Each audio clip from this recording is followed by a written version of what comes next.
Binge the full week of The Ray Taylor Show ad-free over at inspireddisorder.com/plus. This is The Ray Taylor Show. The Lost Cities, new movie out now on streaming. This one's starring Sandra Bullock, Channing Tatum, Daniel Radcliffe, and has an amazing cameo by Brad Pitt. This was an overall fun movie, I thought. The first half of the movie I felt was much better than the second half of the movie, at least comedically. I felt it was far better. But other than that, I thought it was a fun movie. Like if you just want to unplug your brain, go on a little adventure.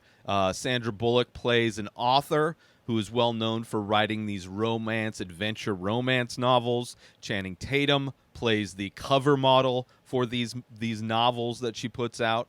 And a situation happens where she gets kidnapped. And Channing Tatum's character, Alan, has kind of a secret crush on her and sets up this mission to go find her. And it's fun. It's a fun movie. But again, the first half I enjoyed quite a bit more than the second half. It felt like this movie was heavily edited. Like the original movie had been changed quite a bit to produce what we see now as the finished product. But with that said, it's okay. It's not like the genre of film, like a comedy adventure film. You're not really. I'm not going into these movies thinking I'm going to see the next Academy Award film. But the relationship between Channing Tatum and Sandra Bullock's character, their chemistry, I thought for the most part was great. But I want to get into it. I'm going to talk about some spoilers. So if you haven't seen it, go ahead and check it out. It's on Paramount Plus right now. So if you have Paramount Plus, it's, you can't go wrong. There's not a lot of great movies that I've found on Paramount Plus, and this one's definitely a lot of fun. And the cameo from Brad Pitt is probably one of the best. I mean, the thing is, now that we're in spoilers section, the moments where Brad Pitt is in this movie, because he's like called upon to be the guy to extract Sandra Bullock, and his action moments I loved. He's supposed to be coming out in like an action movie I think it's called Bullet Train later this year. I'm definitely looking forward to that. It looks kind of like from what I've heard, it's supposed to be like a John Wick type of action movie, which I'm all for. I think as far as action movies go, the people that are making the John Wick series probably produce the best action that's come out. I prefer action that you can see what's going on.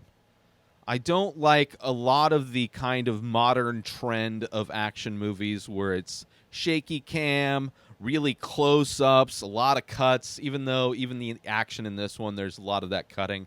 I prefer more of the Jackie Chan style action where it lets you see, especially if like these actors are supposedly training, which I think John Wick does a pretty good job of actually showing the action, because a lot of those actors have to go through, or all of the actors have to go through actual training to do the action. So they show it. If you're going to do the training, show it. Show the action, because it can be beautiful, like Jackie Chan, which I've recently been watching Jackie Chan movies. So to revisit and see how amazing Jackie Chan was at,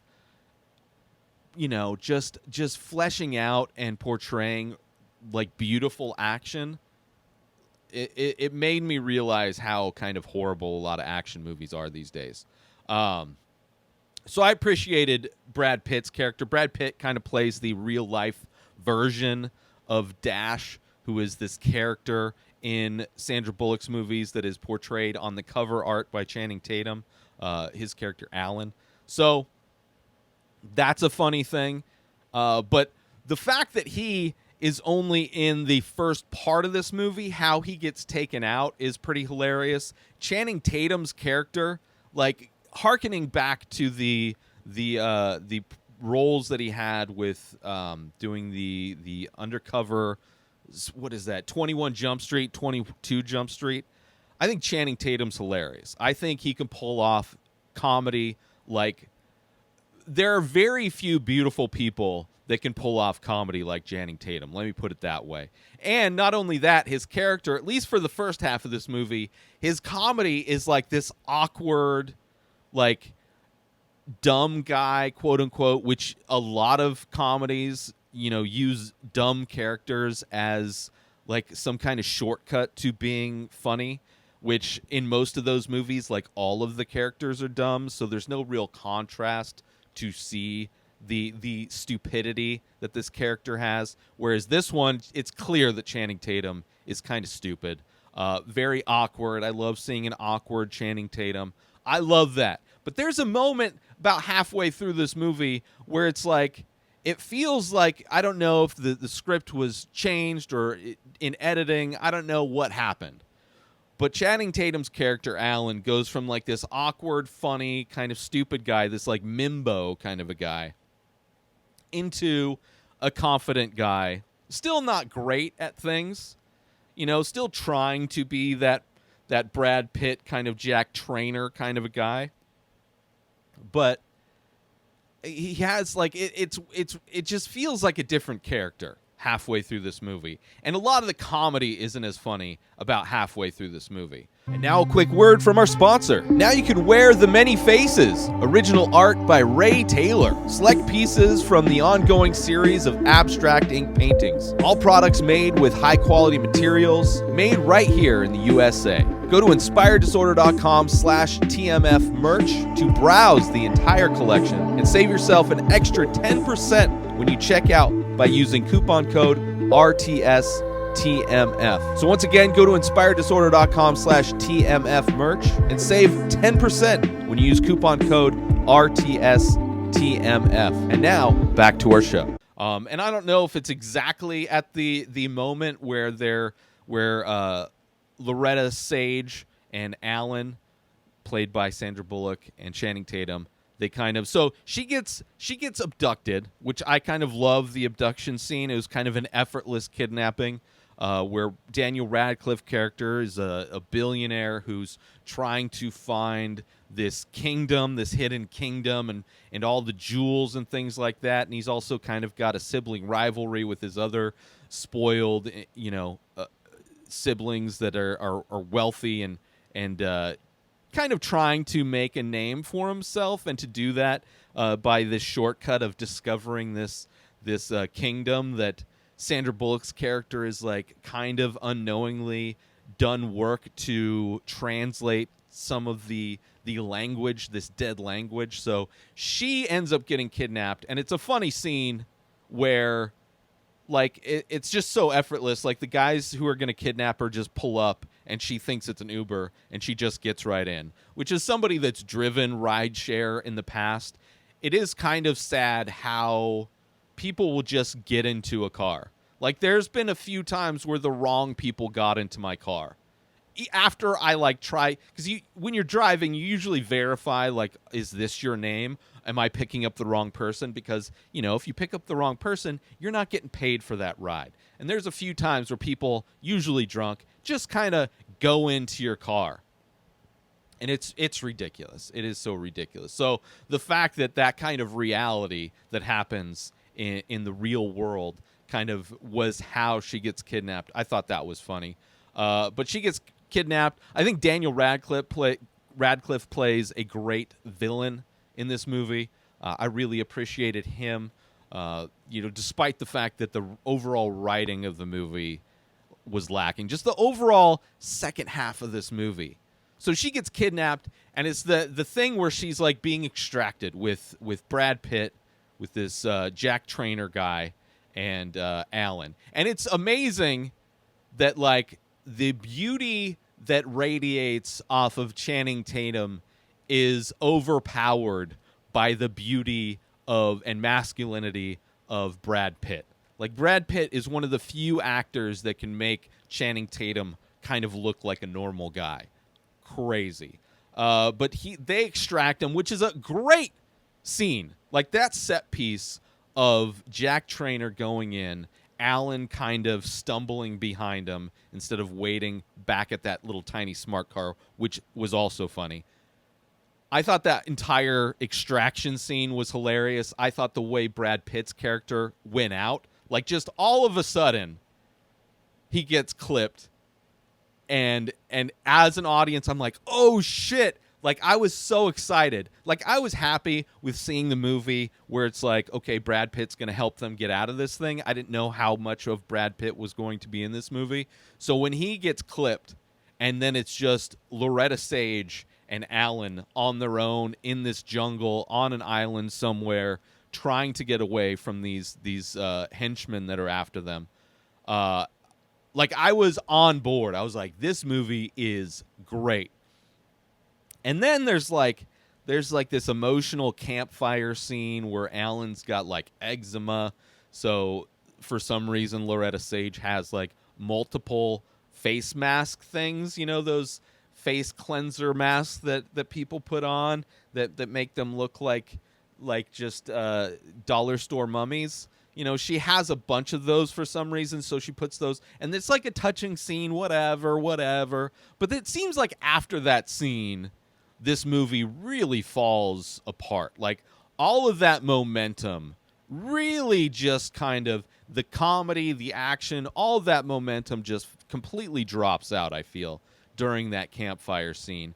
And then there's a scene where they're like running from these guys on dirt bikes, which is kind of fun but also kind of stupid. I feel like right around that point, right around either the mountain bike point or the campfire scene, where it's like it seemed like the movie kind of started to like pump the brakes a little bit. All that momentum that they built up just kind of was squandered, and now we're in kind of like this adventure thing, but it's like trying to be funny but also trying to be like this it's clearly becomes a romantic comedy more than an adventure, and the comedy seems to be taking a backseat to the romantic part, I guess.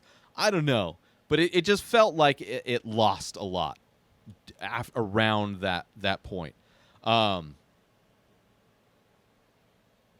Also, the trend of women getting, like, I know it's like almost commonplace, almost rare for a woman not to get work done on their face, but it is so noticeable when a woman does get work done, it seems.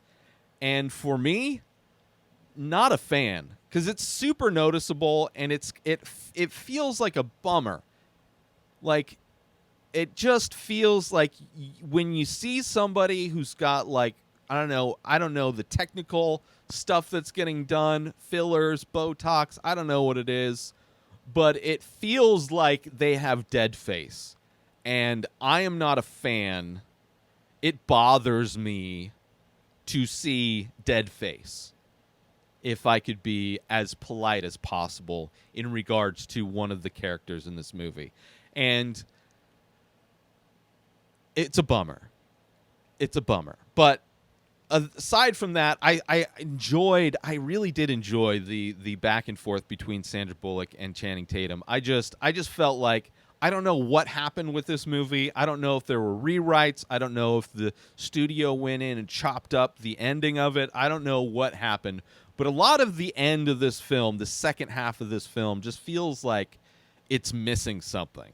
It just feels like it's trying to do things to move the story along. There's a lot of side characters that are interesting that seem like they may have had more to do within this movie. Like, they're highlighted in a way that makes it seem like they had more in the original version of this movie or the original script. Specifically, Sandra Bullock's like social media person and her assistant's mother or grandma. Like, those two characters seem like they may have had more to do. At least that's what it felt like towards the end. Like, they're characters that had no need to be in this movie at all. but for some reason they're there, but they're not really. It just feels weird that they're there. Not only that, but like the guy from The Office, what is his name? Which I love this actor, but I am not going to find this offhand. But the guy from The Office who is in this, and I don't know I can't think of his name from The Office or his actor's name. He's great. He plays the pilot, the kind of cargo pilot that's flying her assistant to go help her because her assistant is also trying to save her. And I think he's funny. He just randomly shows up in the boat scene at the end where everybody's being rescued from the island, which doesn't, like, again, it felt like these characters had more to do. Like, it seemed like there was a scene that would explain why he went from being the pilot of this airplane to now a guy on the boat. It just, I don't know.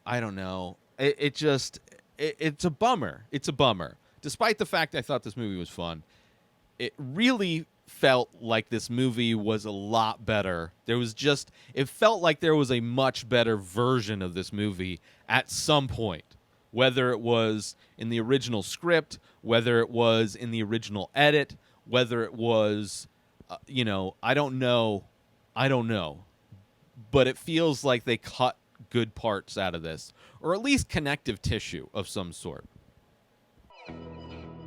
Join Inspired Disorder Plus today. Head on over to inspireddisorder.com/plus to join. Membership includes members-only discounts and deals. You get access to the Ray Taylor Show completely ad-free, as well as bonus episodes. You get access to the complete live painting archive. You also get access to every single podcast ever produced by Inspired Disorder, hosted by Ray Taylor. You get access to Ray Taylor's personal blog, as well as the opportunity to ask me any questions. So if you want to start a podcast, you're into art, ask me anything.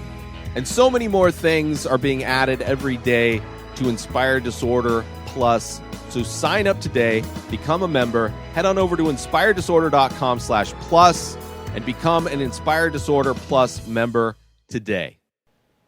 The overall story, like this thing, like he's trying to find this lost city, which isn't really a lost city. He's looking for a lost tomb, which I don't know why this isn't called the Lost Tomb, but he's looking for a lost tomb of this king on this island. And it's like where the tomb is, it's like in the sinkhole, because the guy didn't want to. It was more of a place for him to honor his relationship with the queen. This sweet love story or whatever, which is fine. It just feels so underwhelming. Just the entire premise of that, like, felt like there could have been more build up to it. It just feels like, it was clearly the reason for everybody to go to this island and for the adventure to happen at all. But it felt like it could have been, or may have been, fleshed out in a way that made it feel more satisfying when they actually found it, and they actually, like, it felt like it was trying to be this more of this romantic, emotional type of a moment. It felt like it was supposed to be that, but like the movie's trying to tell you, like, this is a moment that's supposed to make you, like, get emotional or whatever, and I was dead inside. So I don't know if that's my fault, could easily be my fault, but I do get emotional fairly easily these days. So I could not putting it off of the movie's fault at all. I think it really just feels like something happened to this movie. But overall, it's a fun movie. There is a post-credit sequence for those that may have watched this movie and didn't stay through the credits, which, why would you? I think post-credit scenes are garbage. They're just commercials for sequels or for other movies in the studio. They typically happen with superhero movies, which I think there are far too many superhero movies that are far too successful and really kind of make me sad for culture. That comic book movies are, superhero movies specifically, are as popular and successful as they are. But there is a post-credit scene which also didn't need to be there. It makes no sense aside from maybe setting up a sequel. But even still, it wouldn't make sense for a sequel. This post-credit scene where it turns out that Jack Traynor didn't die, that like where the bullet hit, he just transferred the 10% of his brain that he was using in that area to a different part of his brain.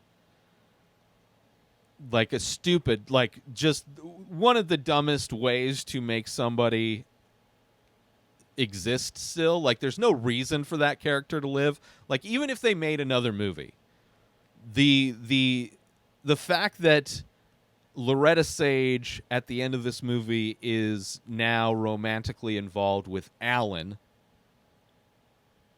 it like to bring another movie in like if they did another sequel, it would have to just kind of negate everything that happened in this movie. Like for Jack Traynor to all of a sudden be another love interest for Loretta Sage would completely negate everything that like it would almost act like this movie didn't happen. But as a character, I thought Jack Traynor, Brad Pitt's character, was great. It really made me excited to see Brad Pitt in an action movie. Definitely in an action movie. And I would have loved to even see more of him in this movie because I thought him being matched up with Channing Tatum, Alan's character, or Alan, Channing Tatum's character, I thought the contrast between the actual confident and able guy, the manly man, contrasted with the fake manly man, I enjoyed that contrast between the two, which made the beginning of this movie so much fun. But then Channing Tatum, like his character, turns into more of a Jack Traynor character, which I think they could have gone more awkward. I think they could have gone more clumsy with him, just kind of like failing forward type of a character. But and just kept his awkwardness throughout. But it really felt like all of that was toned down along with everything else. And it just was not nearly as funny towards the end, the second half of this movie. But other than that, it's a fun action, romance, comedy. Just felt like it was doing, it was juggling all of those genres, but not. It's just like towards the end they got tired of juggling so many genres, and then they just kind of set that comedy ball aside and was just more interested in the adventure romance of it all. But check it out. Not horrible. Like really, really fun first half of the movie, and not a horrible second half. Just at no point does it live up to the first half. But check it out if you want. It is called The Lost City. New episodes of The Ray Taylor Show come out every single day. Subscribe on YouTube and everywhere our podcasts are found. Binge the full week over at inspireddisorder.com/plus. Buy Ray Taylor Show merch over at inspireddisorder.com. And follow the show on Instagram at Ray Taylor Show. Have a wonderful day, everybody. Peace out! Today is the day where you wake up and you realize that everything that you've been dreaming about, everything that you've been wanting, every goal and wish and hope that you've ever had can become real. Dreams can come true. What you manifest in your mind, you can bring to reality.